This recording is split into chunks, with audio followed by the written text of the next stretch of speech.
रंगदेवतेला अभिवादन करून सादर करत आहोत एक अनोखी एकांकिका पेच पेच.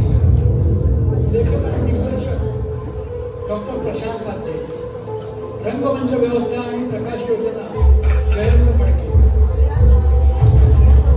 पार्श्वसंगीत रवींद्र कुलकर्णी, सहाय्यक पुष्कर कोराळकर. पात्रपरिचय वकील वानखडे सुरेश चौधरी, रॉबर्ट विवेक धारवाडकर, इन्स्पेक्टर गुरुनाथ जोशी, निकिते रवींद्र कुलकर्णी, मिसेस निकिते अर्चना कुलकर्णी, सोनम रेणू दिंडोरकर, दायाबाई कामदार जयंत फडके, तिवारी अभिलाष खाडीलकर, साक्षी मृणाल केंद्रे आणि जड्जांच्या भूमिकेत संजय भिडे.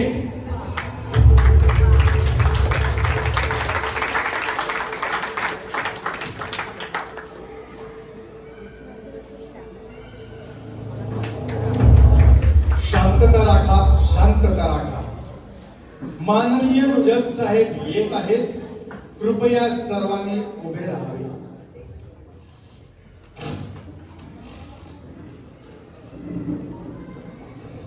कोर्टाचं आजचं कामकाज चालू करा.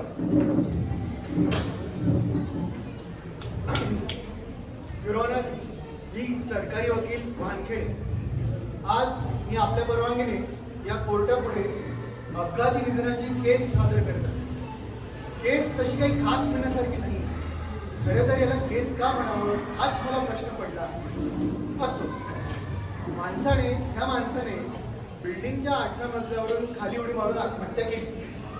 खाली पडत असताना 6व्या मजल्यावर बिल्डिंग दुरुस्तीच्या कामासाठी लावलेल्या जाळीमध्ये तो अडकला आणि तिथे असलेला एक पाईप थेट त्याच्या शरीरात घुसला. त्याचा ऑन द स्पॉट मृत्यू झाला. अर्थात या गोष्टीला कुणालाच जबाबदार धरता येणार नाही. कोणी जर स्वतःहून उडी मारत असेल तर त्याला कोण काय करणार. यानेही स्वतःहून आत्महत्या केली आहे. या गोष्टीला हा स्वतःच जबाबदार आहे. आरोपीला खाली पडताना पाहिलेला एक साक्षीदार सुद्धा आहे. समोरच्या बिल्डिंग मध्ये श्रीयुत विश्वनाथन यांनी तशी साक्ष पोलिसांकडे नोंदवली आहे. त्या रिपोर्टची कॉपी मी आपल्या पुढे सादर केलेलीच आहे. तेव्हा युअर ऑनर, माझी या कोर्टाला अशी विनंती आहे की कोर्टाचा अधिक वेळ न दवडता ही केस ताबडतोब अपघाती निधन या सदराखाली बंद करण्यात. That's all madam.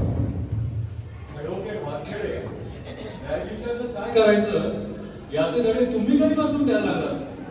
Sorry sir, मला तसं म्हणायचं. बर, या केस बद्दल कुणाला काही सांगायचंय? सांगायचं असल्यास त्याने कोर्टासमोर यावं. अन्यथा ही केस अपघाती निधन या सदराखाली बंद करण्यात येईल. जज साहेब, एक रॉबर्ट नावाची व्यक्ती घडलेल्या घटनेवर थोडा प्रकाश टाकू इच्छितो. ठीक आहे, त्या रॉबर्टला हजर करा. रॉबर्ट, मी साक्षीदाराच्या बोला रॉबर्ट. जज साहेब, मला काही सांगायचं आहे. बायबल शपथ खरं सांगेन, खोटं नाही सांगेन. माझं नाव रॉबर्ट डिसल्वा, वय वर्ष 58, बँकेत नोकरीला.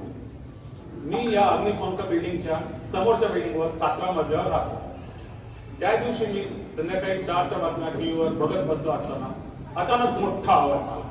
म्हणून मी बाल्कनीत पळत गेलो तर समोरच्या बिल्डिंगमधलं दृश्य मला स्पष्ट दिसत होतं. एक वयस्कर गृहस्थ हातात पिस्तूल घेऊन बाहेरच्या दिशेने धरून उभा होता. त्याच्यासमोर एक बाई उभी होती. बहुधा ती त्यांची पत्नी असावी. साहेब, त्या दिवशी जो आवाज झाला तो याच गोळीतून, या रिव्हॉल्वरमधून निघाल्या गोळीतूनच झाला.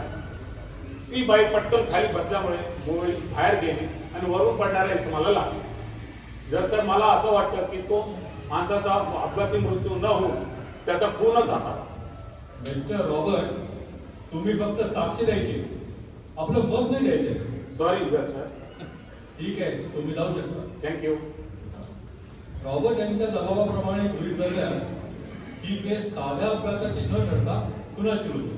इन्स्पेक्टर, त्या मृत व्यक्तीचा पोस्टमॉर्टमचा रिपोर्ट सादर करा. माननीय जज साहेब, मी PSI देशमुख. मी आता तुम्हाला मृत व्यक्तीचा पोस्टमॉर्टेम वाचून दाखवतो.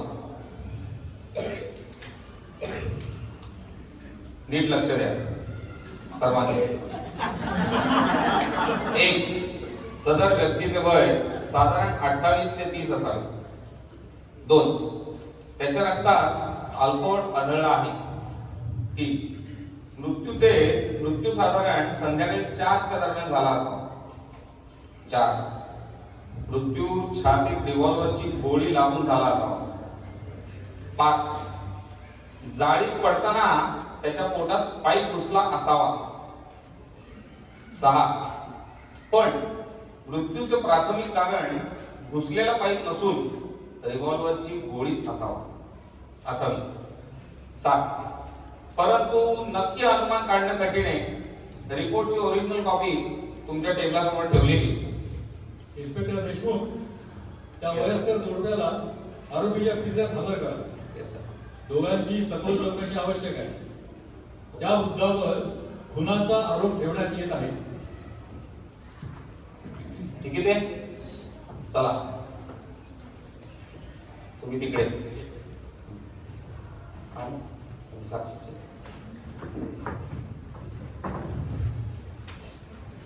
बोला. मी अमर टिकिते. ईश्वर साक्ष खरं सांगेन, खोटं सांगणार नाही.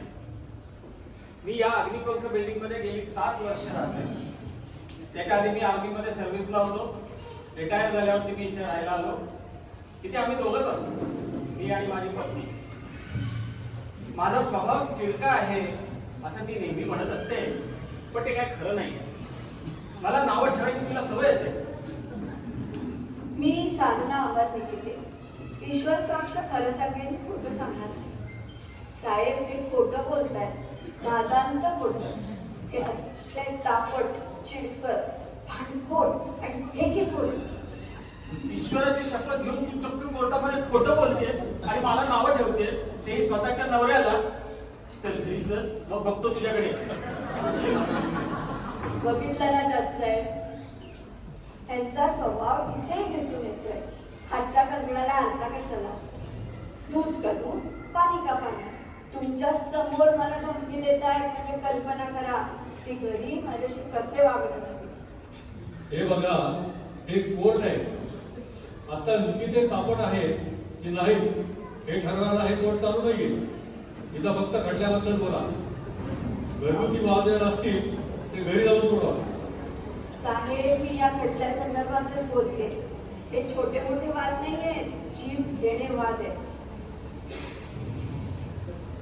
क्षुल्लक कारणावरून चिडतात, मला वाटेल तसं बोलतात, अंगावर धावून येतात. वेळ प्रसंगी त्यांच्याकडे असलेली रिव्हॉल्वर रोखतात. तर त्या दिवशी काय झालं, त्यांनी मला सांगितलं की माझे 2 मित्र घरी येणारे जेवायचे, तर तू संध्याकाळी चिकन बिर्याणी बन. मी म्हटलं वेगवेगळे आपल्याच घरी का, त्यांच्या घरी कधीच का नसते पार्टी. एवढं कारण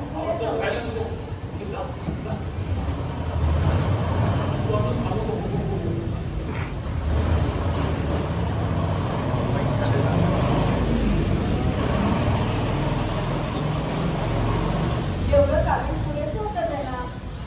झाली भडकले एकदम, लाटे आला आला. पण यावेळेस मी ठरवलं की अजिबात यांचं ऐकायचं नाही आणि अजिबात माघार घ्यायची नाही. शेवटी काय, भांडणाचं रूपांतर रिव्हॉल्वर काढण्यात झालं. एरवी ते माझ्यावर नुसतं रिव्हॉल्वर रोखायचं, पण यावेळी त्यांनी चक्क माझ्यावर गोळी झाडली. नशिबाने मी खाली बसले आणि गोळी माझ्या डोक्यावर गेली, नाहीतर आज माझ्या खुनाची केस उभी राहिली असती.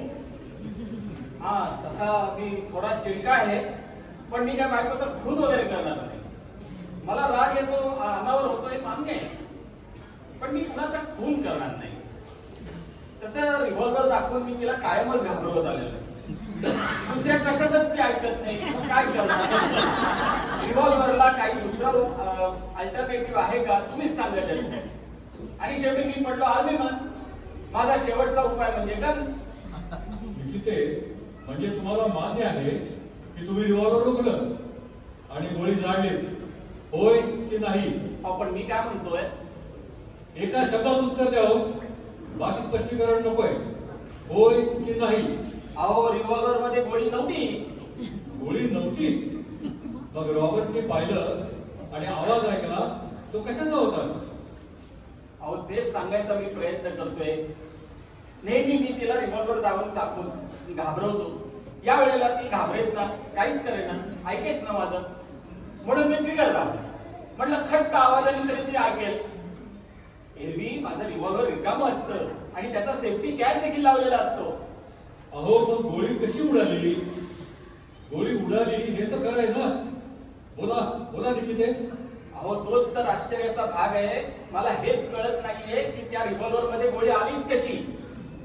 मी तर काही त्याच्यावरती गोळी टाकलेली नव्हती. रिव्हॉल्वर मध्ये गोळी असती तर मी चाप ओढलाच नसता. मला काय वाटतंय जज साहेब, मला माझ्या बायकोवर रिव्हॉल्वर उघडायची सवय आहे हे माहीत असलेलं कोणीतरी असणार आणि त्याचंच हे काम आहे. त्यांनी त्या रिव्हॉल्वर मध्ये गोळी लोड केलेली आहे. तुम्ही हा जो गोळी लोड करणारा आहे ना त्याला शोधून काढा. निष्कारण गोळीचा बकरा मी होतोय. निकिते, गोळी लोड करणारा कोण हे शोधून काढणं पोलिसांचं काम आहे, माझं नाहीये. आणि बळीचा बकरा तुम्ही नाहीये, तो मेला. तो बळीचा बकरा झालाय हे जरा लक्षात घ्या. तुमचं म्हणणं बरोबर आहे, पण याला मी कसा काय जबाबदार? मी रिव्हॉल्वर थोडं लोड केलं होतं. मला सांगा, गन कुणाची? तुमची.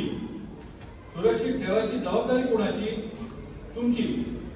रिव्हॉल्वरचा ट्रिगर कुणी ओढला? तुम्ही. मग खुनी कोण निकिते? तुम्हीच. नाही हो नाही जज साहेब, माझं नाव कुणी नाही. ते चिडतील, रागवतील, दोन थोबाडीत मारतील, पण खून कधीच करणार नाही तो ते. एवढे निर्णय नाहीत ते. अहो ते आर्मीत होते ना. मग अहो साहेब, आर्मीत होतो म्हणजे काय माणसं मारायचा परवाना मिळाला होता का? निरपराध माणसांवरती आम्ही आर्मीत कधीच गोळी झाडत नाही. आर्मी जॉईन होताना सगळ्यात प्रथम हेच मनावर बिंबवलं जातं. हे बघा, कोर्ट नेहमी पुराव्यावर चालतं. भूल झालाय, गोळी लागली, रिव्हॉल्वर तुमचा आहे, तुम्ही गोळी झाली, मग ती बायकोवर असो किंवा दुसऱ्या कुणावर. शिवाय तुम्हाला गोळी झाडताना पाहिलेला साक्षीदार पण आहे. रॉबर्टनी तुम्हाला गोळी झाडताना पाहिलाय. पोस्टमॉर्टमचा रिपोर्ट मृत्यू गोळी लागून झालाय असं सांगतोय. आता आरोप सिद्ध करायला अजून काय पाहिजे निकिते? युअर ऑनर, नुकत्याच मिळालेल्या माहितीनुसार आणखीन एक व्यक्ती घडलेल्या घटनेवरती प्रकाश टाकू इच्छितो. आपली जर परवानगी असेल तर त्यांना कोर्टात हजर करतो. ठीक आहे, त्यांना साक्ष द्यायला बोलवा. मिसेस निकिते, तुम्ही पाहिजे तर या कोर्टातच थांबू शकता. मिस्टर निकिते, तुम्ही कुठे निघालात? आरोपीच्या केंद्रात थांबा. जशी तुमची आज्ञा. पप्पा चल. मी उभी रे हो. હું અહીંયા છું પપ્પા, હું અહીંયા છું. જતા રહ્યા. હા અહીંયા છું. નમસ્તે જજ સાહેબ, बोला. મારું નામ ડાયાભાઈ કામદાર. હું ગુજરાતમાં નવસારી ગામમાં રહું છું. नवसारी? मग तुम्ही पुण्यात घडलेल्या गुन्ह्याबद्दल साक्ष द्यायला कसे काय आलात? એવાનું શું કહ્યું એ મારા સાડુભાઈ છે ને કાંતિભાઈ, એના દીકરીના લગ્ન હતું પૂનામાં. બહુ મોટું વાત. તો અમે લોકો બધા પૂના આવ્યા. ત્યારે પછી હું મારા દીકરી એ સોનમ છે ને, સોનમ છે ને, એના ઘરે રહેવા ગયો. એ ત્યારે આ ગુનો થયો. मला सांगा, मग तुम्ही काय पाहिलं? તે દિવસે લગભગ બપોરના 3-4 વાગ્યાનો ટાઈમ હશે. 4 વાગ્યાની આસપાસ હું ચા પીતો હતો. ત્યારે એક ઠોકરીને અવાજ આવ્યો. હું ગભરાઈ ગયો એકદમ. એ કાંથી અવાજ આવ્યો? તો પછી મારા હાથથી ચાની કપ પડીને ફૂટી ગઈ. काय झालं? અરે ઓલા ચાના કપ હતી ને એ ફૂટી ગયો. अहो, कपाचं काय सांगताय? गुन्ह्याबद्दल सांगा. શું થયું? कप माती बधी गरम गरम चाय मारी पेट पर ने पग पर पड़ी ने वो घबराए गयो ने दौड़तो पाणी बसले गयो ओके, तुमचं पोट आणि पाय भाजला, पण तुम्ही काय पाहिलं खिडकीतून ते सांगा. अरे साहेब ए दादवाती तू चाली ना सकी त्या પછી પડી ગયો આ જો ને પડીને મારા હાથમાં ફ્રેક્ચર આવી ગયો. હવે ડોક્ટરને કહ્યું એ કહે છે કે ભાઈ માઇનર ફ્રેક્ચર છે ના ભાઈ એનો તમારું ઓપરેશન કરવું પડશે નહીં તો ફ્રેક્ચર માટે બેન્ડેજ આપવું પડશે. તો અત્યારે 1 મહિના બેન્ડેજ લગાડી છે ને હવે કહે છે કે પછી 1 મહિના પછી આપણે એક્સરે કાઢીશું. अहो हाताचं राहू द्या हो. तुम्ही काय बघितलं खिडकीतून ते सांगा. अरे रे साहेब હું શું જોવાનું એ મારો ચશ્મો તો ફૂટી ગયો. એ આ ઉંમરના હિસાબે કઈ ને પણ પડી જવાય ને કઈ ને કઈ થઈ શકાય. ठीक आहे म्हातारपणाच्या कटकटी नका सांगू. आले इकडे સાહેબ मला वेळ फुकट घालवलाय. તમને બસા तिकडे જાऊ. તમને સાચું કહું છું કે મારે એકવાર ના કોર્ટમાં આવીને સાક્ષી આપવાની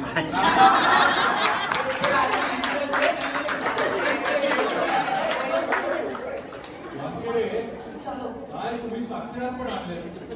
माझं तर डोकं दुखायला लागलंय आता. अरे साहेब તમને સરદર્દની ગોળી આપું કે એ ઓળખે કાપું કેવો આપું.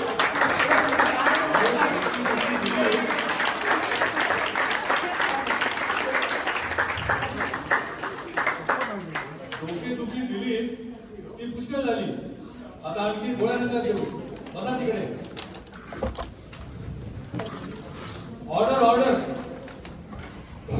जज साहेब, आपला माणूस या केस बद्दल काय सांगू इच्छितो. ठीक आहे, त्याला साक्षीदाराच्या पिंजऱ्यात बोलवा. बोला. जज साहब, भगवान की कसम खा के कहता हूँ, जो भी कहूँगा सच कहूँगा, झूठ नहीं बोलूँगा.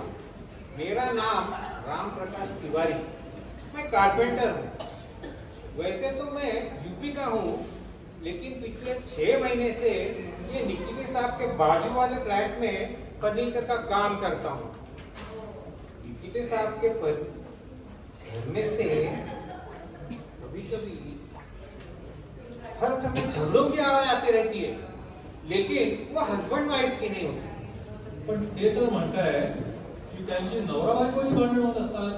नहीं जज साहब, झगड़े तो होते हैं, लेकिन उसका कारण उनका बेटा समीर है.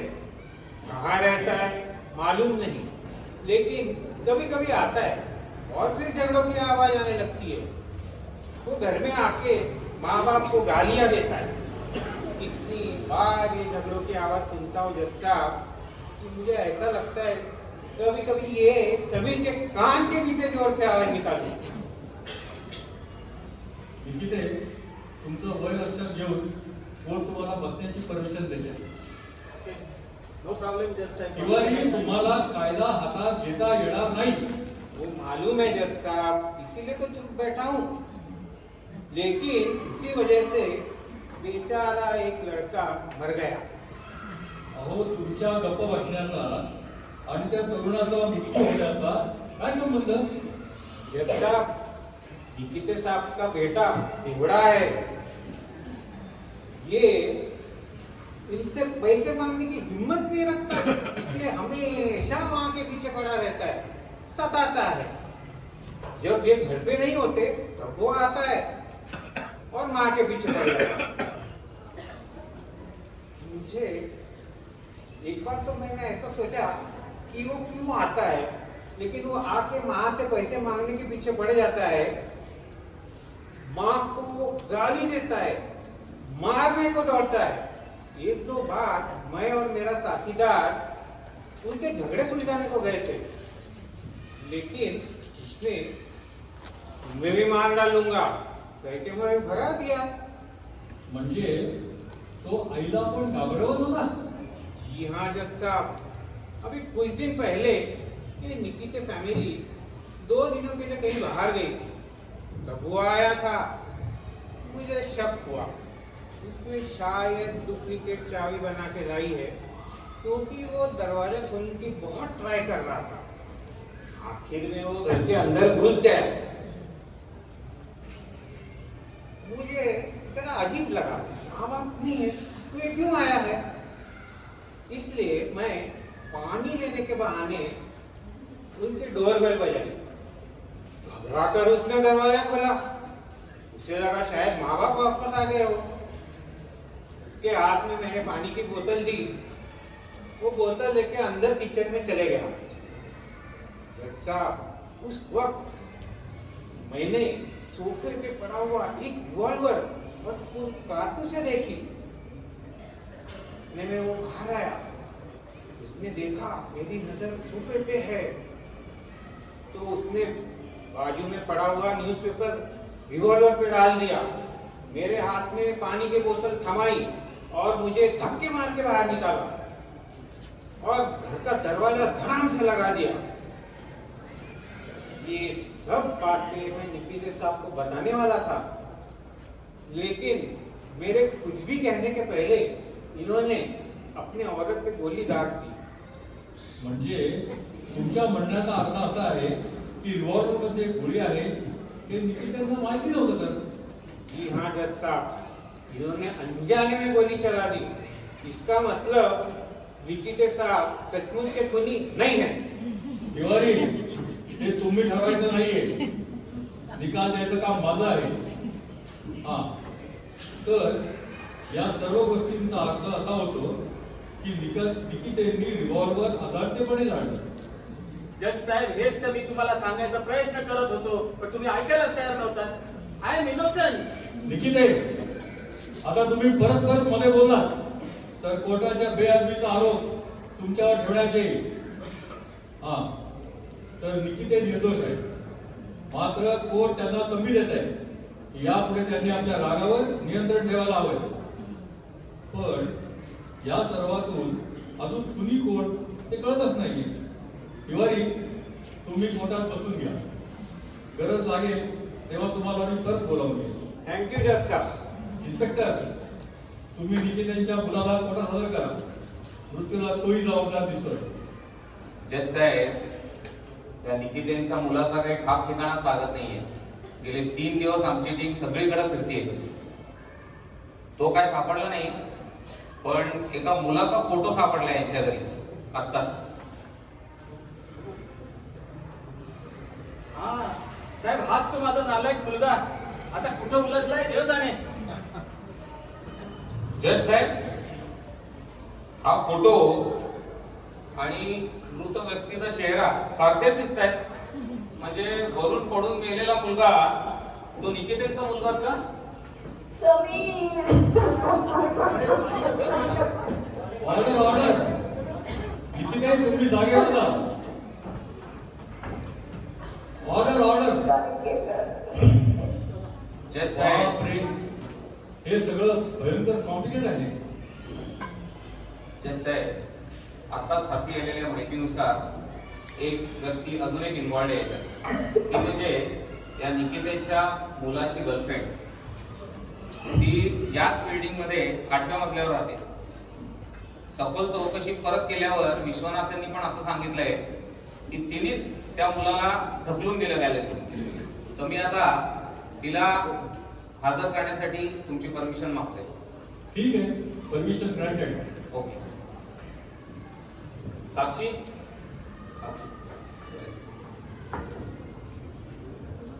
बोला। नमस्कार जज साहेब, माझं नाव साक्षी। इन्स्पेक्टरनी सांगितल्याप्रमाणे मी याच बिल्डिंगच्या 8व्या मजल्यावर आहे। माझं आणि समीर निकी म्हणजेच निकितेच्या मुलाचं अफेअर होतं। मी नेहमी त्याला प्रत्येक व्यसनापासून दूर राहायला सांगायचं, पण तो ऐकायचाच नाही। 2 दिवसापूर्वी तर तो दुपारीच दारू पिऊन आला। मी त्याला घराबाहेर जायला सांगत होते, पण तो म्हणाला थांब, मी तुला एक गंमत सांगतो आणि मग जातो। मी ना डॅडीच्या रिव्हॉल्वरमध्ये 2 खऱ्या गोळ्या घालून ठेवल्या आहेत। मला माझी मम्मी पैसे देत नाही, त्याचा सूड उगवणार आहे। नंतर डॅडी भांडणाच्या वेळेस मम्मीवर गोळ्या झाडतील आणि ती मरेल आणि मग डॅडीला जन्मठेप किंवा फाशी होईल आणि सगळी प्रॉपर्टी मला मिळेल. एवढ्या बोलून तो घराबाहेर जायच्या ऐवजी तिथेच ठिय्या बनून बसला. त्यानंतर आमचं जोरदार भांडण झालं. मी त्याला म्हटलं, आता आपला अफेअर संपला, तू आत्ताच्या आत्ता घराबाहेर. त्यानंतर त्यांनी तुम्हाला धमकीच दिली, हो, तू जर आपलं अफेअर कंटिन्यू ठेवलं नाहीस तर मी या गॅलरीतून खाली उडी मारेन आणि आरोप तुझ्यावर येईल आणि मग तूही जेलमध्ये जाशील. असं म्हणत तो गॅलरीकडे गेला. मीही त्याच्या मागे गेले आणि म्हणाले, मार, हिम्मत असेल तर मार उडी. तसा तो गॅलरीच्या कठड्याजवळ गेला आणि उडी मारायची ऍक्टिंग करायला लागला. तो दारू प्यायलेला, तोल जाईल म्हणून मी त्याचा हात धरला. तसा त्याने हाताला अजून जोरात हिसका दिला, हो. आणि त्यानंतर त्याचा हात माझ्या हातातून सुटला.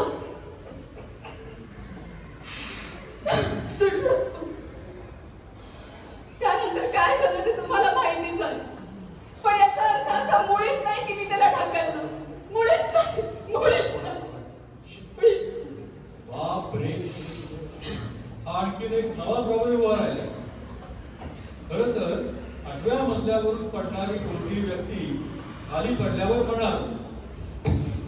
पण यांच्या बाबतीत चमत्कार म्हणजे तो लगेच 6व्या मजल्यावरच्या जाळीत अडकून पडण्यापासून तर वाचला, पण शेवटी मेला. आता गहन प्रश्न असा आहे की हा समीर निकिते नक्की वरून पडून शरीरात पाईप घुसून मेला, की पडताना गोळी लागून मेला, की साक्षीने त्याला ढकललं म्हणून तो पडला, की त्याचा तोल गेला, की त्याने स्वतःहून आत्महत्या केली. मृत्यूला गोळी जबाबदार की पाईप जबाबदार? छे छे छे, माझं तर डोकं पार चक्रवून गेलं.